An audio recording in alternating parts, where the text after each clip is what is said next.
नमस्ते बच्चों। आज कक्षा 9वीं के अंतर्गत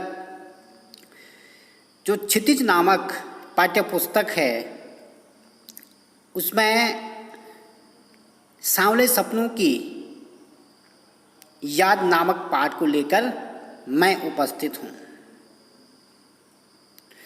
इस पाठ के जो लेखक हैं जाबिर हुसैन जी हैं और इनका जीवन परिचय हम बाद में देख लेंगे। सर्वप्रथम इस पाठ का हम थोड़ा सारांश देख लेते हैं। इस पाठ में पक्षियों के एक प्रसिद्ध पक्षी वैज्ञानिक सालिम अली जी के मृत्यु के उपरांत जाबिर हुसैन जी के द्वारा लिखा गया और प्रस्तुत पाठ 1987 में जो प्रसिद्ध पक्षी वैज्ञानिक सालिम अली जी हैं, जिन्हें भारत का वर्ल्डमैन भी कहा जाता है, उनकी मृत्यु के उपरांत यह जो पाठ है उनकी मृत्यु के उपरांत लिखा गया और इस पाठ को डायरी शैली में लिखा गया है, यानी डायरी शैली में लिखा गया एक संस्मरण है। सालिम अली की मृत्यु से यानी जाबिर हुसैन लेखक को बहुत दुख हुआ था और इसी की अभिव्यक्ति इस पाठ के माध्यम से देखने को मिलता है। इस पाठ में हम देखेंगे और हमें देखने को मिलेगा कि लेखक ने इस पाठ में जिस भाषा का प्रयोग किया है वो सरल सहज भाषा के साथ साथ गूढ़ भाषा भी है, यानी रहस्यमयी भाषा। ऐसे शब्दों का प्रयोग किया गया है जिसका अर्थ स्पष्ट नहीं हो पाता तुरंत पढ़ने पर, तो ऐसे गूढ़ भाषा का प्रयोग भी उन्होंने किया। जैसे सांवले सपनों की याद, ये एक गूढ़ भाषा है, इसका स्पष्ट अर्थ एकदम हमारे सामने प्रत्यक्ष रूप से नहीं आती, इसका अलग अर्थ है। ये हम इस पाठ के माध्यम से पढ़ेंगे।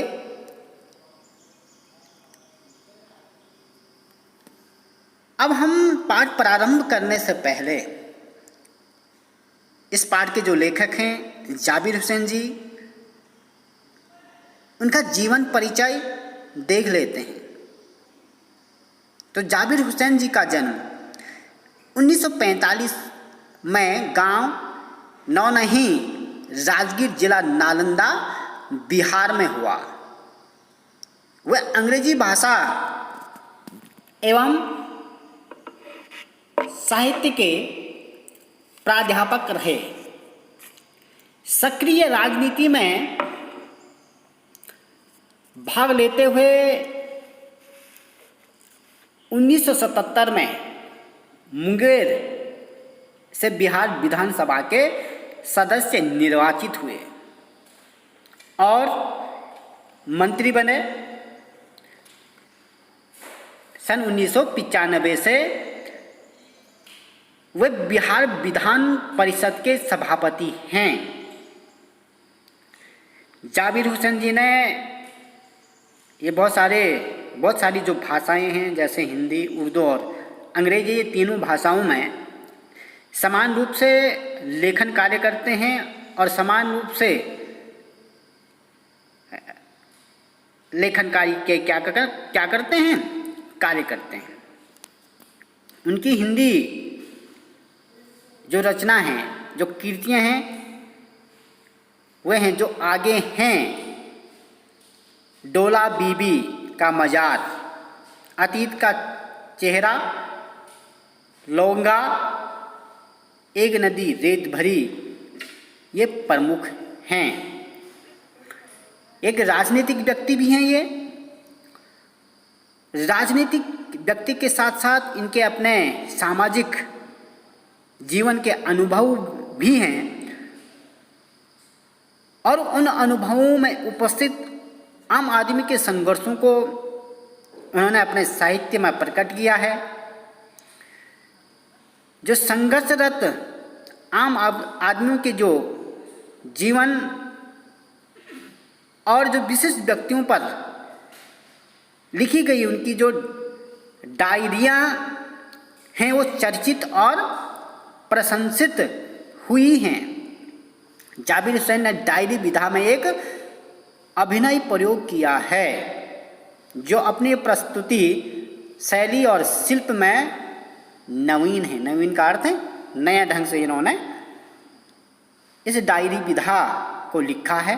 पहले भी हम बता चुके हैं कि यह पाठ सालिम अली के मृत्यु के उपरांत लेखक को बहुत दुख हुआ और उससे उन्होंने अपने संस्मरण शैली में इसे लिखा, क्योंकि सालिम अली एक बड़े वर्ल्ड वाउचर रहे हैं। वर्ल्ड वाउचर का अर्थ पक्षियों के वैज्ञानिक, और प्रस्तुत पाठ उसी पर आधारित है, उनके जीवन पर आधारित है, पक्षियों के बारे में है। तो प्रस्तुत पाठ जून 1987 में प्रसिद्ध पक्षी वैज्ञानिक सालिम अली की मृत्यु के तुरंत बाद डायरी शैली में लिखा गया एक क्या है संस्मरण है। सालिम अली की मृत्यु से उत्पन्न दुख और अवसाद को लेखक ने सांवले सपनों की याद के रूप में व्यक्त किया है। सालिम अली का स्मरण करते हुए लेखक ने उनका जो व्यक्ति चित्र प्रस्तुत किया है वो बहुत ही सुंदर है, दिल को छू जाने वाली है। और यहाँ उनकी जो भाषा की रवानी है और जो उन्होंने अभिव्यक्ति ये जो शैली है वो दिल को छू जाती है, दिल को छूती है। अब हम पाठ को प्रारंभ करते हैं, तो आइए बच्चों पाठ को हम पढ़ते हैं। सुनहरे परिंदों के खूबसूरत पंखों पर सवार सांवले सपनों का एक हुजूम मौत की खामोश वादी की तरफ अग्रसर है, कोई रोक टोक सके कहाँ संभव है। यानी सालिम अली की मृत्यु के उपरांत यहाँ लेखक के द्वारा शुरू में सालिम अली की जो शव यात्रा है उसका वर्णन किया गया है और सर्वप्रथम यहाँ एक सांवले सपना, यानी प्रत्येक व्यक्ति के अपने अपने सपने होते हैं। सालिम अली के भी अपने सपने रहे होंगे, तो उसी सपने का वर्णन इस पाठ के माध्यम से लेखक के द्वारा किया गया है। अब बात आती है कि सांवले सपने क्या हैं। आप सभी जानते हैं सांवला जो रंग है वो हल्का काला होता है और कहीं कहीं काले को भी सांवला कहा जाता है। जैसे श्याम वर्ण कृष्ण है, यानी भगवान श्री कृष्ण का रंग कैसा है सांवला है, यानी काले रंग के हैं, उनको सांवला भी कहा जाता है। सांवला रंग यहाँ पर सपनों के लिए इसलिए प्रयुक्त हुआ है कि ये धुंधला है, न तो वो ज़्यादा काला है, न ही वो पूर्ण रूप से बंद है, न ही वो समाप्त है और न ही वो अब पूरे होने वाले, वो दिख नहीं रहे हैं। ये सुंदर सपने हैं। अब ये सपने कह रहे हैं कि सालिम अली के साथ ही समाप्त हो गए। जो सालिम अली ने सोचे होंगे अपने जीवन काल में, जो उनके मन में रहे होंगे और रह गए हों, वे सभी सपने मौत के अंधेरे में खो जाएंगे, उन्हीं के साथ दफन हो जाएंगे, जिनकी याद करके हमें अब दुख होगा। वही क्या है? सपने याद हैं। ये प्यारे सुंदर सपने हैं जो पूरे किए जा सकते हैं, लेकिन ये सारे सपने सालिम अली के देहावसान के बाद दफन हो गए हैं। ये धुंधली याद रह गई है। हम अपने भावों को कई बार रंगों के साथ जोड़ते हैं। जैसे कहा जाता है कि तबीयत हरी हो गई, यानी तबीयत हरी हो गई, यानी जब हम खुश होते हैं तो कहा जाता है कि मेरी तबीयत हरी हो गई। जब मन उदास होता है तो तब हम उसको काले रंग से जोड़ते हैं।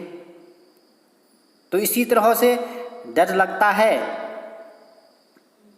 तो कहा जाता है कि डर के मारे चेहरा सफ़ेद हो गया। ऐसे ही हम भावों के साथ रंग से जोड़ते हैं। जो हमारे भाव होते हैं, हमारे विचार होते हैं, हमारे के अंदर के जो भाव आते हैं, हम उन्हें रंग से जोड़ते हैं। दुख के भाव हम सपनों के साथ जोड़ते हैं। जो दुख के भाव होते हैं कि अब जो हमारे सपने होते हैं, यदि वो टूट जाता है तो हमें दुख होता है, इसलिए हम सपनों को दुख के साथ जोड़ते हैं। जो कभी उन्होंने सोचा होगा, यानी सालिम अली ने सोचा होगा, अपने वो काम में लगे रहे, यानी पक्षियों के बारे में। उनका काम क्या था? पक्षियों के बारे में, पक्षियों की खोजबीन करना, पक्षियों के बारे में सोचना। वो निरंतर अपने मृत्यु तक, अंतिम समय तक वो उनके लिए कार्य करते रहे, वो कार्यरत रहे। आगे का क्या कह रहे हैं? सांवले सपनों का ये हुजूम का अर्थ भीड़, वो खामोशवादी की तरफ अग्रसर है। जहाँ वो जा रहे हैं वो कैसी वादियाँ हैं? सुनसान, खामोश। वहाँ कोई भीड़ भाड़ नहीं है, वहाँ कोई रोक टोकने वाला नहीं है। और कह रहे हैं कि हम उनके वो अग्रसर का अर्थ सबसे आगे से हैं। वो पक्षियों की जो भीड़ है, परिंदों की जो भीड़ है, उन सबसे आगे से चल रहे हैं। और यदि हम उन्हें रोकने का प्रयत्न करेंगे तो कह रहे हैं कि यह कहाँ संभव है? संभव ही नहीं है। इस हुजूम में आगे आगे चल रहे हैं सालिम अली। जो भीड़ है, क्योंकि इनकी शव यात्रा की बात की जा रही है, इनकी शव यात्रा का वर्णन है, तो कह रहे हैं इस हुजूम में सबसे आगे से कौन चल रहे हैं? सालिम अली जी। और सालिम अली अपने कंधों पर सैलानियों की तरह अपने अंतहीन सफ़र का बोझ उठाए, लेकिन यह सफ़र पिछले तमाम सफ़रों से भिन्न है। भीड़ भाड़ की ज़िंदगी और तनाव के माहौल से सालिम अली का यह आखिरी पलायन है। अब तो वो उस वन पक्षी की तरह प्रकृति में विलीन हो रहे हैं जो ज़िंदगी का आखिरी गीत गाने के बाद मौत की गोद में जा बसा हो। कोई अपने जिस्म की हरारत और दिल की धड़कन देकर भी उसे लौटाना चाहे तो वह पक्षी अपने सपनों के गीत दोबारा कैसे गा सकेगा? सालिम अली के साथ साथ मौत की वादियों की तरफ वो अग्रसर हैं, आगे आगे चल रहे हैं उस भीड़ के साथ। उन्हें रोकना मुश्किल है, क्योंकि किसी की मृत्यु के बाद उसे हम रोक नहीं सके, यह संभव ही नहीं है।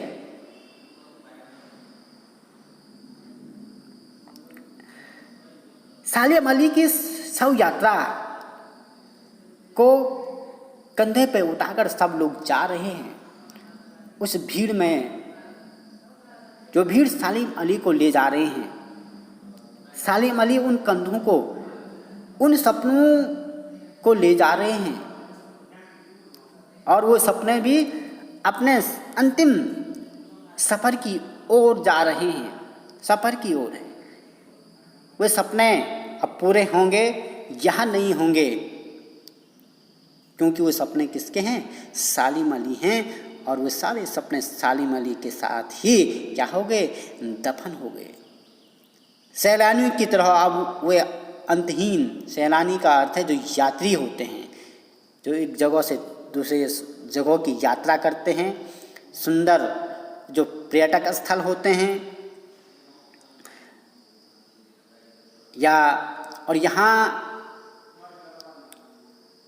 सालिम अली को पर्यटक कहा जाता है क्योंकि ये जंगल पक्षियों की खोज में अब भटकते रहते थे। और इनका जो सफ़र है ये अंतहीन सफ़र है, अंतहीन, जिसका अंत होने वाला नहीं। ये अब वापस नहीं आएंगे, अंतहीन सफ़र की ओर जा रहे हैं अपने,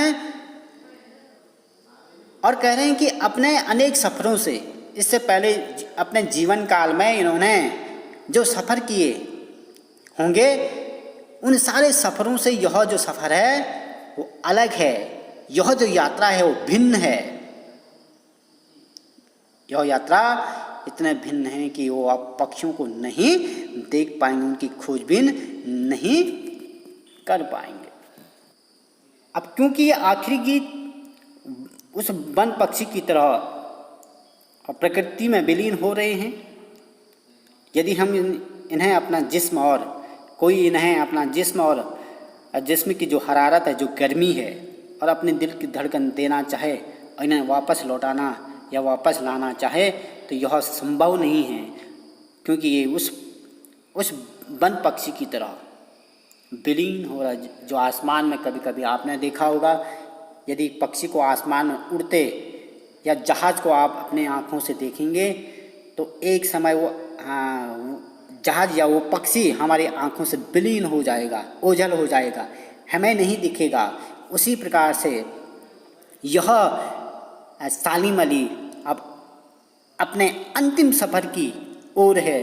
इसे हम दोबारा देख नहीं पाएंगे, दोबारा उनके सपनों के जो गीत है दोबारा गा नहीं सकेगा, क्योंकि यह उनका अंतिम सफ़र है।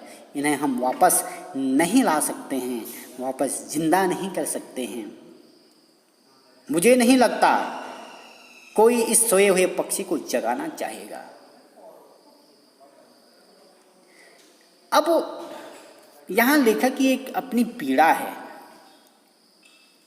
पीड़ा क्या है कि सोए हुए पक्षी को जगाना चाहेगा।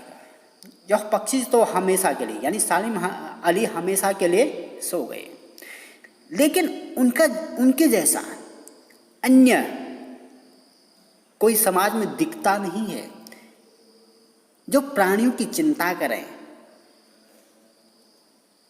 वर्षों पूर्व खुद सालिम अली ने कहा था कि लोग पक्षियों को किसकी तरह से देखते हैं? आदमी की तरह से। हमें पक्षी को पक्षियों यानी जानवरों को जानवरों की तरह देखना चाहिए। उनकी आवश्यकताएं यानी जानवर या सारे प्रकृति में सारे तत्व मौजूद, सारे प्राणी मौजूद रहेंगे तभी प्रकृति, तभी आदमी के लिए यह फायदेमंद है। यदि पक्षी मनुष्य अपनी आवश्यकताओं की पूर्ति के लिए इन प्राणियों को दुख देगा, मारेगा, कष्ट पहुंचाएगा और विनाश करेगा, तो यह मनुष्य के लिए ही घातक सिद्ध होगा। यानी हमें इनके जीवन में दखल नहीं देना चाहिए। जो जंगली पशु पक्षी हैं, इन्हें इनके जीवन में हमें दखल नहीं देना चाहिए। इनको अपने तरीके से जीने के लिए छोड़ देना चाहिए। इनके घरों में भेद इनके घरों में हमें छेड़छाड़ नहीं करनी चाहिए, जंगल नहीं काटने चाहिए। यह उनकी भूल है, कहें यह उनकी भूल है। अब मनुष्य उन पक्षियों को पक्षियों की तरह नहीं देखते हैं, आदमी की तरह देखते हैं कि आदमी स्वार्थी है, अपने स्वार्थ के लिए प्राणियों का विनाश कर रहे हैं, पेड़ पौधे काट रहे हैं। ठीक उसी तरह जैसे जंगलों और पहाड़ों, झरनों और आबशार झरनों को ही कहा जाता है, को वे प्रकृति की नज़र से नहीं आदमी की नज़र से देखने को उत्सुक रहते हैं। हमको जो सारी चीज़ें हैं, पहाड़, झरने और आबशार, ये हमको प्रकृति की नज़र से देखने चाहिए। प्रकृति को प्रकृति रहने दें, मनुष्य न बनाएं। मनुष्य अपनी आवश्यकताओं के लिए पेड़, झरने, आबशार सब का प्रयोग कर रहा है। इनको गंदा न करें। पेड़ को, जंगलों को जंगल रहने दें, पहाड़ों को पहाड़ रहने दें, झरनों को झरना रहने दें, आबशारों को आबशार रहने दें। इसी में सारे प्राणियों की भलाई है। वो भला कोई आदमी अपने कानों से पक्षियों की आवाज़ का मधुर संगीत सुनकर अपने भीतर रोमांच का सोता फूटा महसूस कर सकता है। तो प्यारे विद्यार्थियों, आज इतना ही। यहाँ से आगे हम अगले वाले वीडियो में पढ़ेंगे। इस पाठ से संबंधित कोई भी समस्या हो तो अवश्य हमें अवगत कराएं। धन्यवाद।